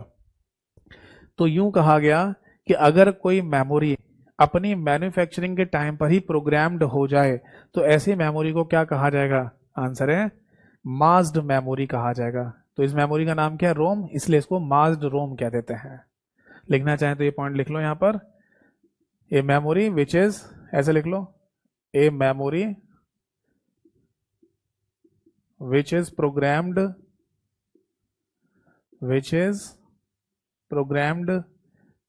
at the time of manufacturing. So that's the reason this memory is known as masked memory. Hindi में लिख लो, एक मेमोरी जो अपने बनते समय ही प्रोग्राम्ड हो जाती हो। प्रोग्राम्ड हो जाना, ये क्या मतलब है? इसके अंदर प्रोग्राम डाल दिया गया या डाल दिया जा रहा है, ये मतलब इसका है ना। तो अपने बनते समय ही प्रोग्राम्ड हो जाती हो, तो ऐसी मेमोरी को क्या कहते हैं? एम शब्द के साथ बोल देते हैं, यानी मास्ड मेमोरी बोल दिया जाता है। बताओ ये बात समझ में आ गई या नहीं? Is that clear? तो ये इसके सिनोनिम्स यानी कि पर्यायवाची शब्द हैं, यानी कि रीड ओनली मेमोरी को और भी कई नामों से बोला जा सकता है। तो मैंने आपको लिख के बता दिया, नोट कर लीजिए। कोई डाउट है तो पूछिए, नोट कर लीजिए, कोई डाउट है तो पूछ लीजिए।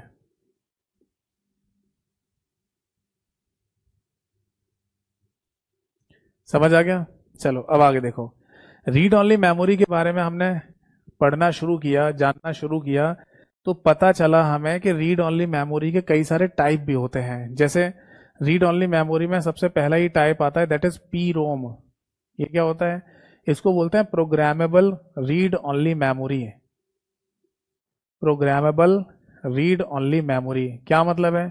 देखो, प्रोग्रामेबल रीड ओनली मेमोरी को जब आप यूज करेंगे, आपका मतलब हम और आप जैसे लोग नहीं, जो कंप्यूटर मैन्युफैक्चरर लोग जो होते हैं, कंप्यूटर मैन्युफैक्चर करने वाले लोग होते हैं, उनकी बात चल रही है। हम और आप जैसे आम आदमियों को रीड ओनली मेमोरी यूज करने को जनरली नहीं मिलती है।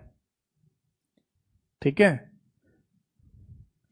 मतलब नॉर्मल तरीके से तो नहीं मिलेगी। अब इसके आगे जो मैं वर्जन बताऊंगा उनमें एक वर्जन हम और आप जैसे लोगों को यूज करने को मिल रहा है, अभी आगे बताऊंगा। बट नॉर्मल तरीके से पी रोम अगर किसी को चाहिए तो वो कंप्यूटर इंजीनियर्स को चाहिए होता है, या कंप्यूटर मैन्युफैक्चरिंग कंपनीज को चाहिए होता है जो कंप्यूटर बना रही हैं। उन्हीं को है ना कोई प्रोग्राम इनके अंदर डालकर कंप्यूटर के मदरबोर्ड पे लगाना होता है। ठीक है, तो ऐसे समझ लो कि रीड ओनली मेमोरी का आगे का एक एक्सटेंशन है जिसे बोलते हैं P ROM.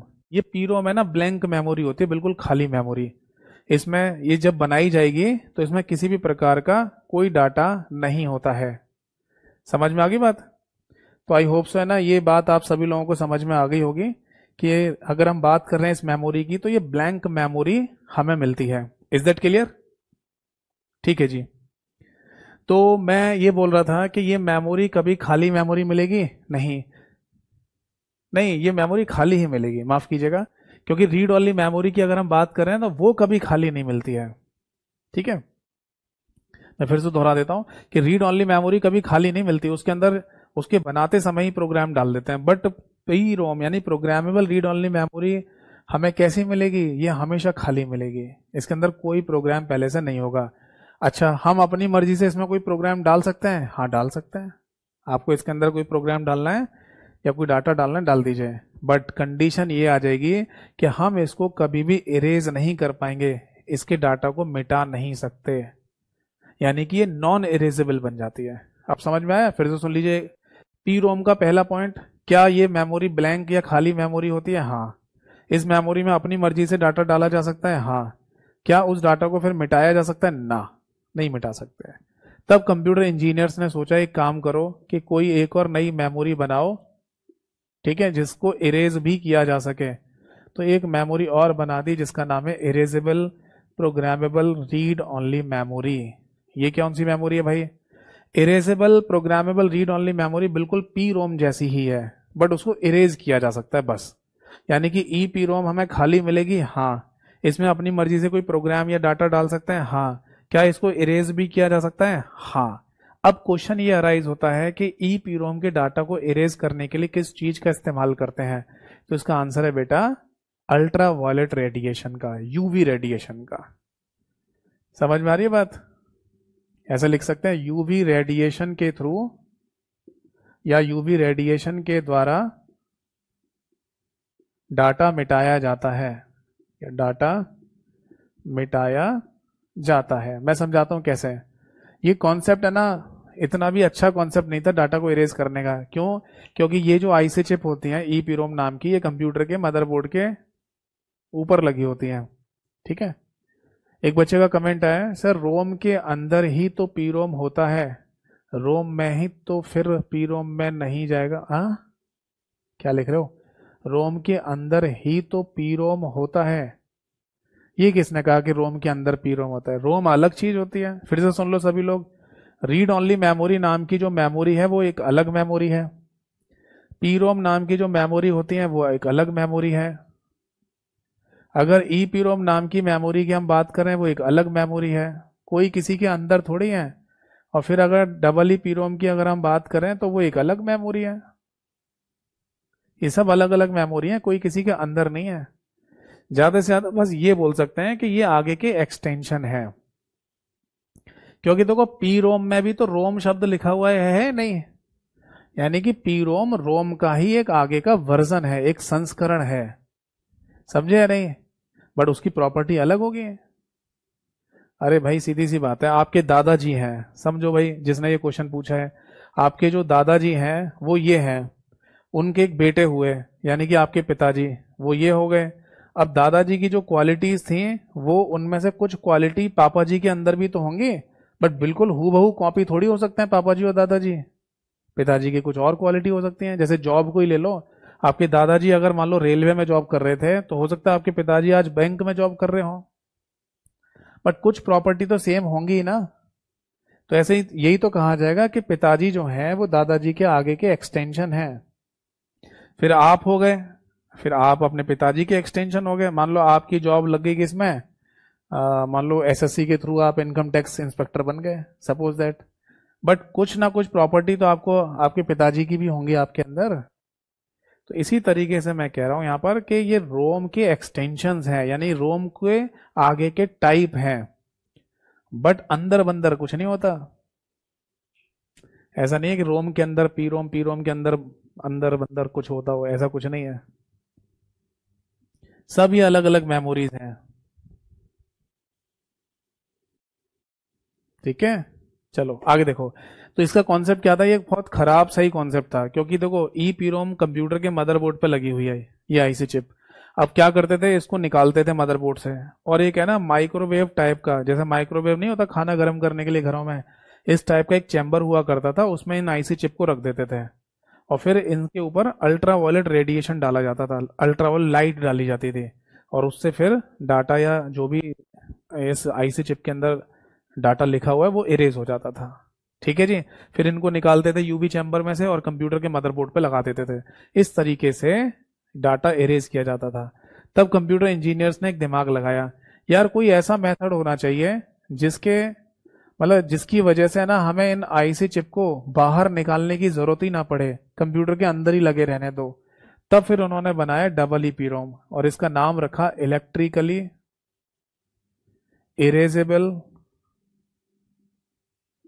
Programmable read only memory. Electrically erasable programmable read only memory, यानी ये भी एक पी रोम जैसा ही है, मतलब खाली मेमोरी मिलेगी, इसके अंदर अपनी मर्जी से डाटा डाल सकते हैं, हाँ डाल सकते हैं, फिर उसको इरेज कर सकते हैं, हाँ इरेज कर सकते हैं, बट किससे, इलेक्ट्रिसिटी की मदद से ही। तो हम यहां लिख सकते हैं इलेक्ट्रिसिटी, यानी कि बिजली, इलेक्ट्रिसिटी के द्वारा डाटा मिटाया जाता है, यानी डाटा को मिटाया जाने का जो प्रोसेस है उसमें इलेक्ट्रिसिटी का ही इस्तेमाल करते हैं। यहां पर समझ में आ गई बात। तो अब ये बताइए कंप्यूटर हमारा किससे चलता है, इलेक्ट्रिसिटी से, यानी कि बिजली से। तो फिर बिजली जब कंप्यूटर में अंदर ही मौजूद है तो उसी का इस्तेमाल करके डाटा को इरेज कर दो ना, यानी इन आईसी चिप को हमें कंप्यूटर से बाहर निकालने की जरूरत ही नहीं पड़ेगी। सो दैट्स द रीजन कि डबल ईपीरोम सबसे ज्यादा फेमस हो गया, ये पॉपुलर हो गई है मेमोरी। बट इसमें भी अब एक ड्रॉबैक है, एक नुकसान भी है। इस डबल ईपीरोम में जो डाटा को मिटाने का प्रोसेस होता है ना वो स्लो होता है। ये ऐसे समझ लो, यहां समझाता हूं। सपोज दैट कि ये डबल ईपीरोम है, ठीक है, डबल ईपीरोम।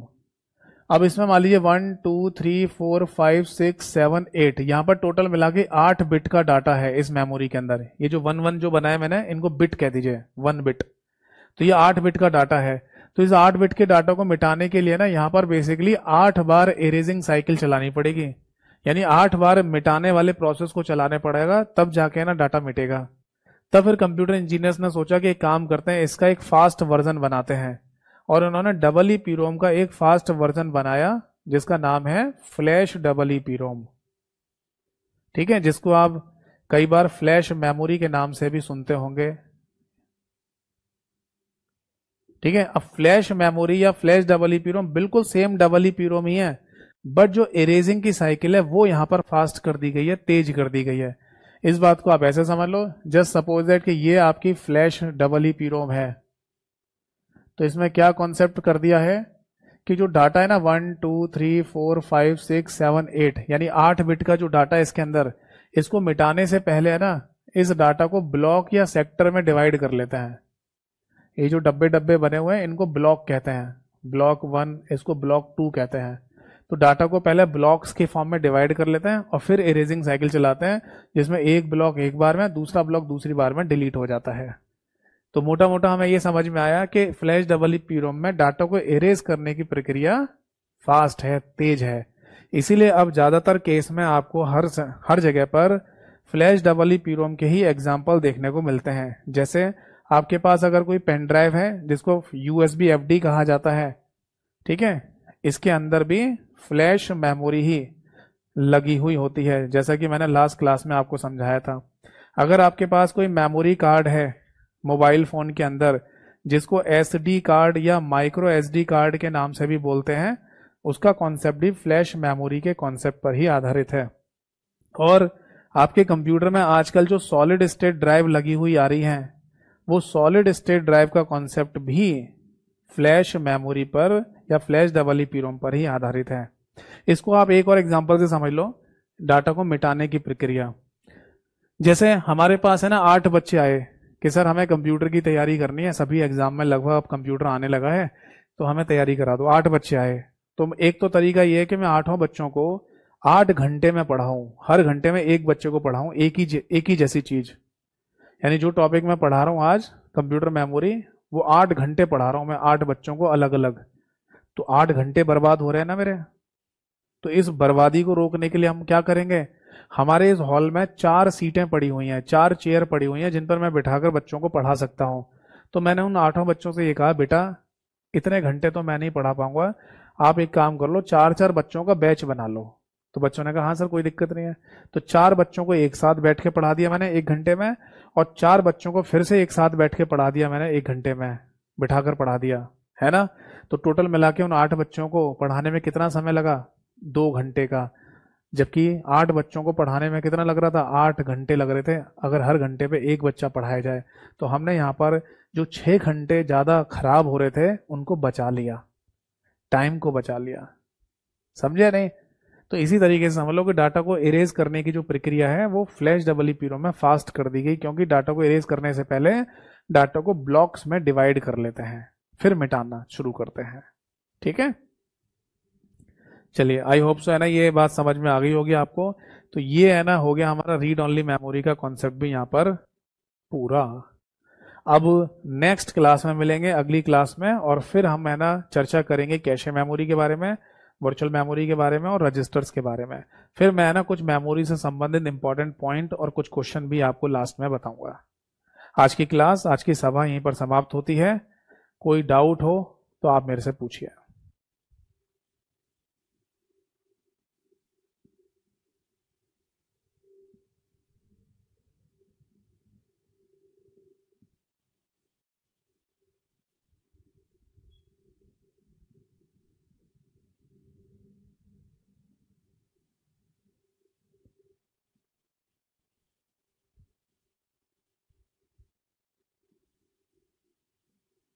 पूछिए।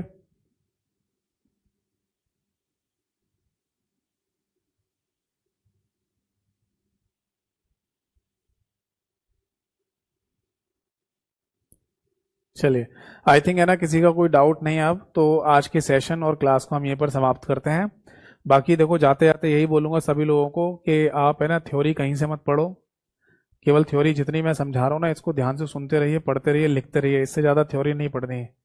बट इसके अलावा आप एमसीक्यू प्रैक्टिस ज़रूर करो, पहले मेरे सोर्सेज से जिनकी जानकारी मैं क्लास के शुरुआत में दे रहा था, फिर इसके अलावा कहीं और से भी एमसीक्यू पढ़ रहे हैं तो पढ़ लो, कोई दिक्कत नहीं है। और डाउट आए तो उसे मुझे व्हाट्सएप पर भेज कर भी आप क्लियर कर सकते हैं, जितना जल्दी होगा मैं रिप्लाई करने की कोशिश करूंगा। व्हाट्सएप नंबर मैंने क्लास के शुरुआत में आपको दिया ही था। ठीक है जी, तो आज के सेशन क्लास को यहीं समाप्त किया जाता है, अगली क्लास में मिलेंगे, तब तक के लिए नमस्कार सभी को, जय हिंद।